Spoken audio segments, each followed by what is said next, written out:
Père, nous revenons devant ton trône, Seigneur Yeshua.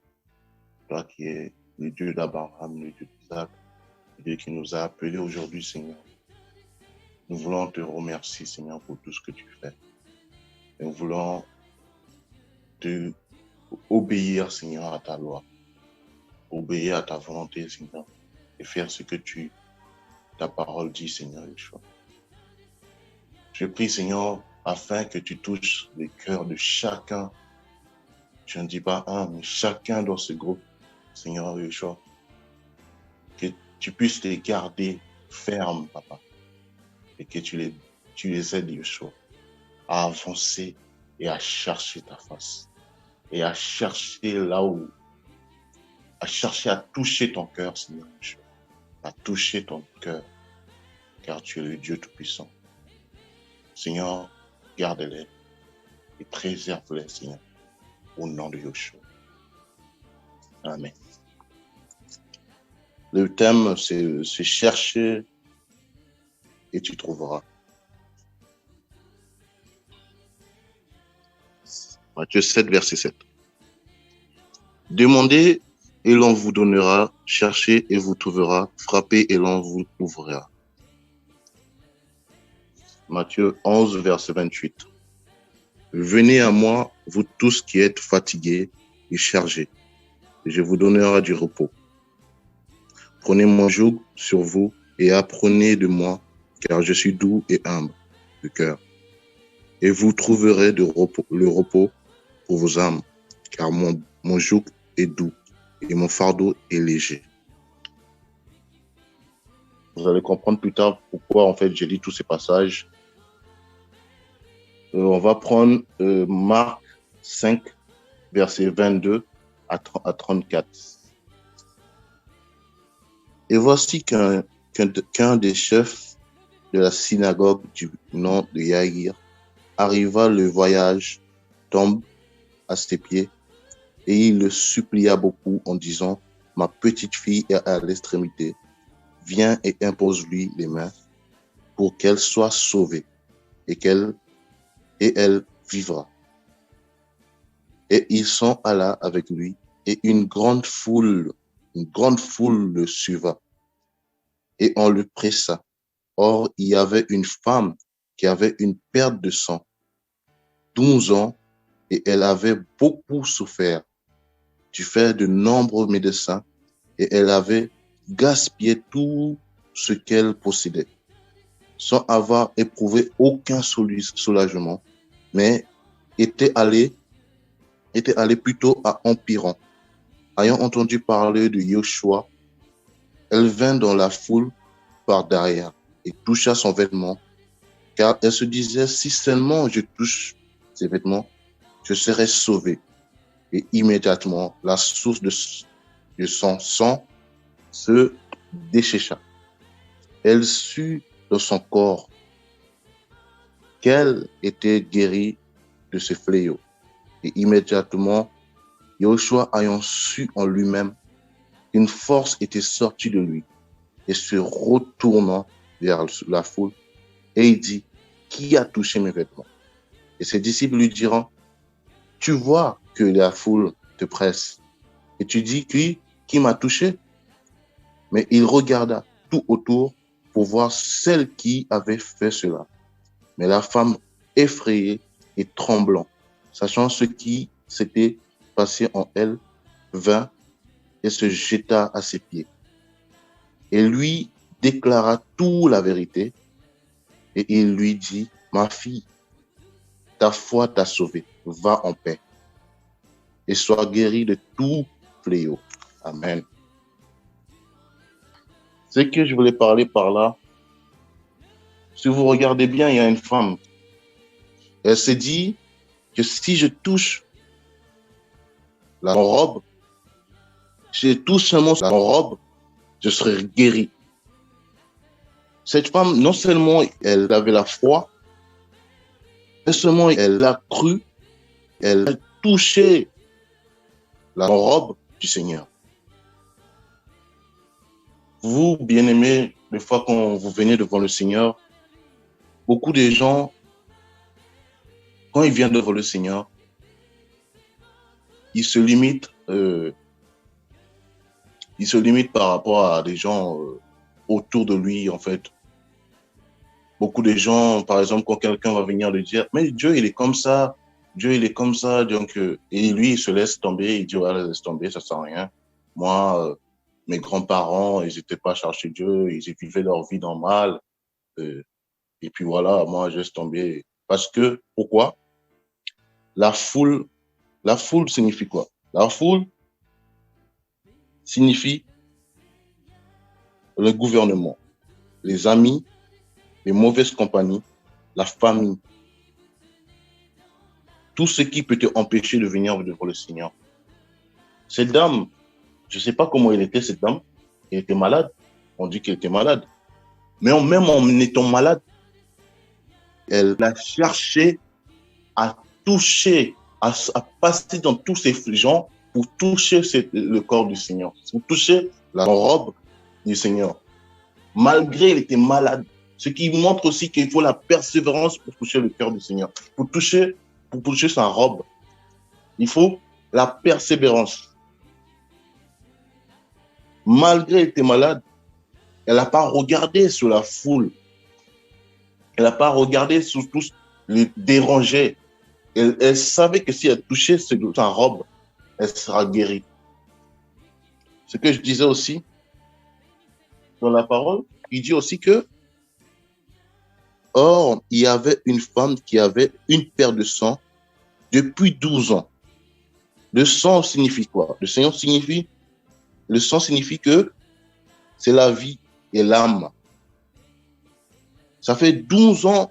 En fait, alors, quand j'ai regardé ce passage, je me dis, là, vu que le sang signifie la vie, donc, en fait, il ne parle pas que du sang. Il parle de la vie de toi qui cherche le Seigneur, de ta vie. Ça fait 12 ans que tu perds ta vie dans le monde. Beaucoup cherchent. Il dit aussi par rapport, dans la parole, il dit, et elle avait beaucoup souffert du fait de nombreux médecins.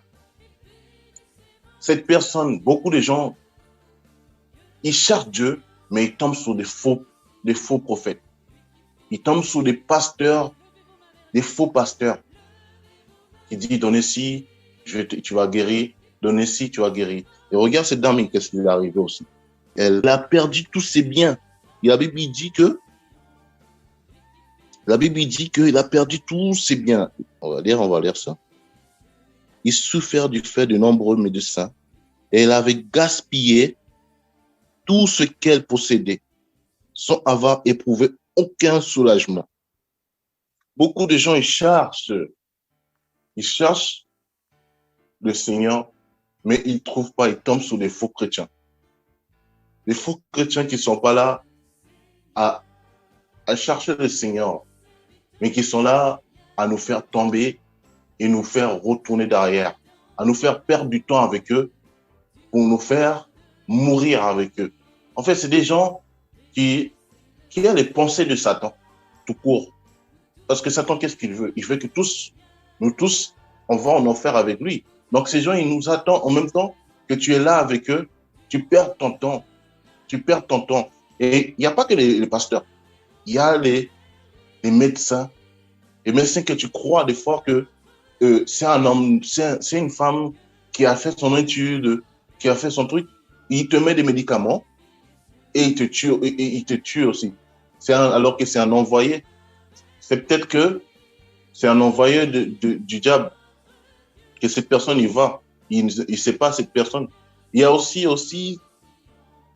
quand on te parle de médecins, il y a aussi les marabouts, les démons. Les démons. Ce qui veut dire aussi, il faut persévérer dans la prière aussi, pour que tu arrives à toucher la robe du Seigneur. Il y a un passage que je vais lire encore par rapport à ça. Il disait aussi, son état devenait de plus en plus grave. Son état devenait de plus en plus grave. En perdant leur vie, en fait, ces gens, ils ne savent pas que c'est pas leur faute. Mais pendant qu'ils cherchent Dieu, il cherche des gens pour les aider à tout part, tout côté, tout endroit. Bah, ils perdent leur vie tout simplement. Ils perdent leur âme. Et c'est ça qui est dommage, parce qu'il y a beaucoup de gens qui meurent dans une église locale. Ils meurent pendant des années. Ils croient que, ah, je vais à l'église, ce pasteur, il va me faire. Vraiment. Je ne dis pas que les pasteurs ne sont pas tous bien. Je n'attaque pas sur les pasteurs parce que moi, je ne suis pas appelé à attaquer les pasteurs. Mais je dis simplement pour que beaucoup de gens se réveillent. Tu vois? Parce qu'il y a des pasteurs qui sont appelés vraiment du Seigneur. Il y en a qui ne sont pas appelés vraiment. Et je prie pour que, je dis ça pour que beaucoup de gens se réveillent. Quand ils voient que là, ça fait longtemps que je suis là, je ne suis pas guéri de mon problème, je n'ai pas touché, le Seigneur ne m'a pas touché. Je suis là depuis longtemps. Tu es là, c'est comme si tu es captivé. Quand tu ne viens pas à l'église, on t'appelle comme si on te poursuive en fait de force à rester là avec eux. Tu vois, ça, c'est pas des appels du Seigneur. On va continuer la lecture. Ayant entendu parler de Joshua, elle vint dans la foule par derrière et toucha son vêtement. Ce qui dit aussi, il faut persévérer encore. Je répète encore, il faut persévérer pour que tu touches la robe du Seigneur, pour que le Seigneur puisse te guérir de ton être, pour que le Seigneur te garde. Toi qui cherches le Seigneur, je te dis de chercher encore, parce que Dieu veut vraiment que tu touches la robe. Il veut vraiment que tu touches la robe. Et regarde dans cette parole, ce qui m'a touché le plus, c'est que regarde ce que Yoshua a dit. Regarde ce qui se passe encore. Regarde. C'est qu'en fait, là, il dit un peu plus haut, il disait, la foule pressait Dieu tellement, il pressait Jésus, Yoshua tellement que on peut pas, en fait, la foule le pressait tellement que lui, il sentait pas quand la foule le pressait. Parce que lui, il se dit qu'il y a beaucoup de gens. Il sait qu'il y a beaucoup de gens. Il sentait pas. Mais regarde ce qui est chaud, ce qui est bien dans cette parole, c'est que c'est quand cette dame l'a touché qu'elle a su que quelqu'un l'a touché. Mais beaucoup venaient. Ça veut dire quoi? Ça veut dire que c'est beaucoup viennent devant le Seigneur, mais ils ne touchent pas le cœur du Seigneur. Ils ne touchent pas le cœur du Seigneur. Ils ne touchent pas. Quand il touchera Dieu, je me rappelle quand j'étais dans ma chambre, quand j'ai cherché Dieu il y a 2 ans, j'ai cherché Dieu. J'étais dans ma chambre, chercher le Seigneur. Je commençais à poser, parce que je me dis que quand j'étais petit, le Seigneur me touchait, le Seigneur me parlait quand j'étais petit, il me soulageait, il venait à mes problèmes. Et j'avais un petit problème avec des copines, une fille que j'aimais beaucoup à l'époque. Et cette fille m'a quitté et ça m'a fait très mal. Et dans cette chambre-là, j'ai commencé à penser au Seigneur. Je dis, Seigneur, quand j'étais petit, tu étais là. Tu me parlais. Aujourd'hui, je peux retourner vers toi. Peut-être je peux parler avec toi. Tu vas me répondre. Et j'ai commencé à chercher des choses sur Internet. J'ai commencé à chercher le Seigneur, à regarder beaucoup de vidéos où il parle si l'enfer existe, si l'enfer, comment il est l'enfer et comment il est le ciel. J'ai commencé à faire des recherches. Et puis, je suis tombé sur une vidéo où il parle du Seigneur après la vie et la mort. La vie et la mort, oui. Et cette vidéo, il y avait un homme qui expliquait bien qu'est-ce qui se passe après la vie. Et pendant qu'il parlait, ces paroles me touchaient. Mais il y a un truc qui est venu comme un gros message c'est comme si ce message est venu de mon cœur. Il m'a frappé. Et c'est quoi ce message? C'est que va dans ta chambre. Si tu veux savoir si Dieu existe, C'est cet homme qui a dit ça. Mais on dirait que c'est en même temps qu'il a dit, c'est pas lui qui l'a dit. On dirait que c'est cette parole qu'il a dit m'a frappé dans mon cœur. Il m'a dit, si tu veux croire, il a dit, si tu veux croire en Dieu, si tu veux savoir s'il existe pour de vrai, va dans ta chambre et ferme-toi et tu pries. Et tu dis, Seigneur, si tu existes pour de vrai, révèle-toi en moi. J'ai éteint mon téléphone, j'ai mis à côté, j'ai prié le Seigneur avec tout, parce que je cherchais le Seigneur. Je savais qu'il m'a parlé à l'époque, je cherchais. Et quand j'ai prié, bien aimé, 5 secondes, j'ai même pas 5 secondes, je sais même plus l'heure, je sais même pas. Mais ça n'a même pas pris du temps. J'ai senti la présence du Seigneur, j'ai senti son amour en moi. Il m'a touché avec un tel amour. Je ne pouvais que m'agenouiller et dire, Seigneur, pardonne-moi. Je commence à pleurer, à pleurer.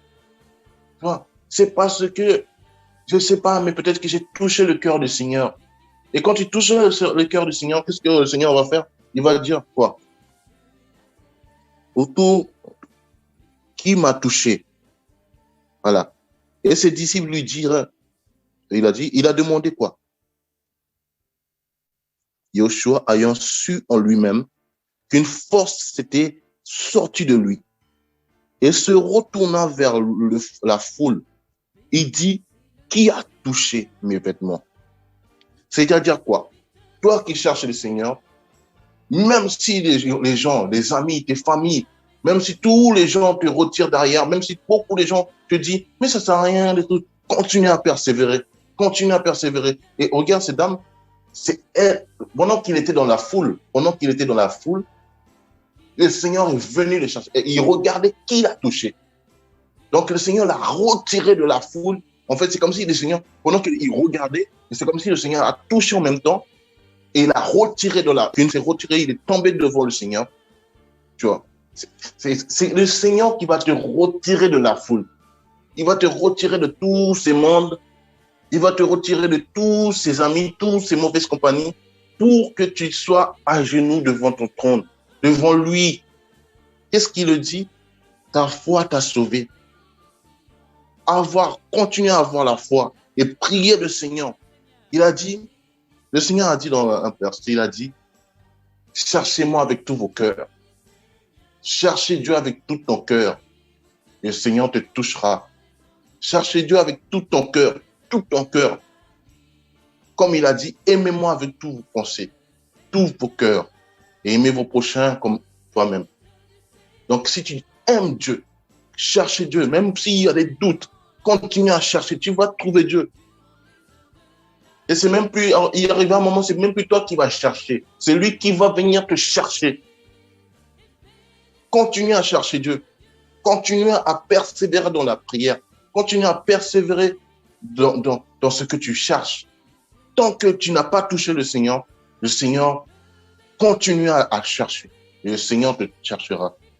Regarde, ce qui est choquant aussi, c'est que le disciple, il dit, tu vois que la foule te presse et tu dis, qui m'a touché? Mais il regardait tout autour pour voir celle qui avait fait cela. Donc, le Seigneur vient te chercher. Il cherche parce qu'il sent que quelqu'un, il sent que tu veux chercher. C'est pas qu'il ne sait pas qui a touché, mais il savait qu'il a touché. Mais c'est juste qu'il voulait que cette dame, pour qu'elle vienne vers lui encore.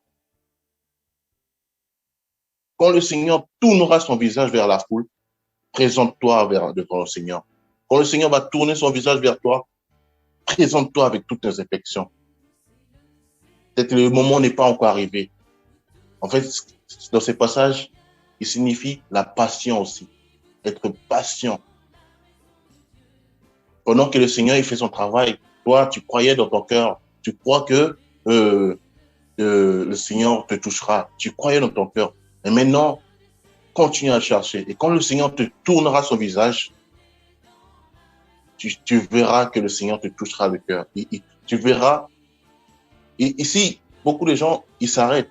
Et quand le Seigneur tourne pour venir vers eux, ils sont d'autres choses à faire, d'autres choses. Ils se disent, laisse tomber, Dieu Dieu m'a laissé.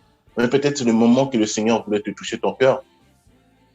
Mais tu as laissé tomber.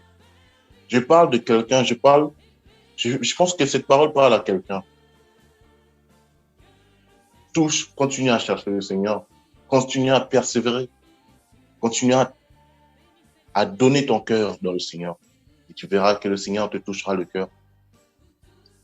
Mais la femme, effrayée et tremblant, sachant ce qui s'était passé en elle, vint et se jeta à ses pieds et lui déclara toute la vérité. Quand le Seigneur te touchera, tu déclaras toute la vérité. C'est ce qui m'est arrivé. J'ai commencé à dire, Seigneur, parce que je voyais quand le Seigneur m'a touché, je voyais mes péchés. Je voyais les blessures que j'ai fait avec le Seigneur. Il m'a montré tout ça. Il m'a montré tout ça. Je voyais tout ça. Je voyais quand j'étais plus petite, tout ce que j'ai fait. Il m'a même montré une vision, comme si j'étais dans mon pensée. Il m'a montré une vision sur un truc que je faisais. Et je me dis, mais Seigneur, comment je t'ai blessé? Pardonne-moi. Pardonne-moi. J'ai demandé pardon. J'ai dit, Seigneur, pardonne-moi. Quand le Seigneur te touchera, tu agenouilleras et tu diras tes vérités. Mais si quelqu'un dit qu'il était né de nouveau et que le Seigneur ne l'a pas touché, il faut qu'on continue encore à chercher le Seigneur. Parce que beaucoup de gens, ils viennent et disent, là, moi, le Seigneur m'a touché, mais alors que le Seigneur n'aime pas toucher, n'a pas touché. Il faut que tu sois touché par le Seigneur. Parce que quand tu as touché le Seigneur doit te toucher aussi. Je suis sûr que le Seigneur, ce jour-là, il a levé la femme, il a levé cette femme et il a dit, va, il a pris dans sa main, je suis sûr que le Seigneur a pris dans sa main, il a dit, va, ta foi t'a sauvé. Va, ta foi t'a sauvé. Je ne vais pas tarder trop longtemps. Et si Dieu veut, vraiment, je remercie les frères et sœurs aussi, que Dieu vous bénisse vraiment. Et si Dieu voudra, j'aimerais bien parler aussi des 3 types de prières à faire quand tu te convertis pour la première fois par rapport à ce message que tu cherches du Seigneur. Que celui qui a l'oreille pour entendre, entend par l'Esprit. Au nom de Yeshua, merci. Amen.